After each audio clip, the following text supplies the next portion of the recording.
Alright, so this is the story of the woman who washed Jesus' feet with her tears. Okay, so the original story is actually from the Bible, specifically the Gospel of Luke, chapter 7, verses 36 to 45.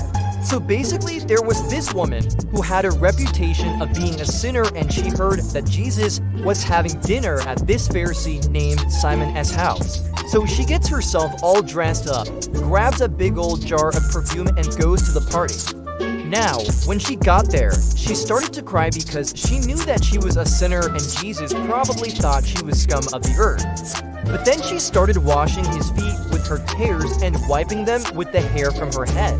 Now, this was probably really disgusting to everyone there because back in the day people didn't wear shoes and they had like fleas and mites and stuff living in their feet. Oh, and also because she was a woman and her hair probably had like dirt and egg and stuff in it from her whole washing Jesus' feet thing. So while all this was going on, Jesus was sitting there at the dinner table and Simon, the host, was thinking to himself, if this guy actually knew how dirty and stinky her feet were, he would totally tell her to get lost. But Jesus didn't seem to mind at all, and after she finished washing his feet, she started to dry them with the hair from her head, and then kissed them and then anointed them with perfume. Then, of course, Simon started thinking to himself again, if this guy knew who this woman was and what she had probably done with that perfume, he would totally throw her out. But Jesus turned around and said, Simon, do you see why this woman loved me more than you?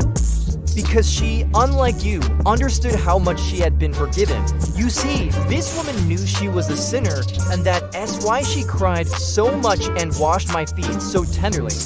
She cried because she knew she had been forgiven for some really big sins. But you, Simon, you don't need to cry because you haven't been forgiven for anything.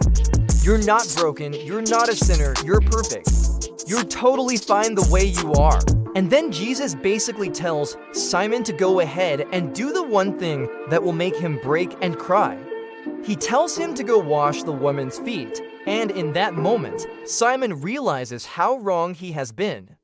So yeah, that's the story of the woman who washed Jesus' feet with her tears. The end.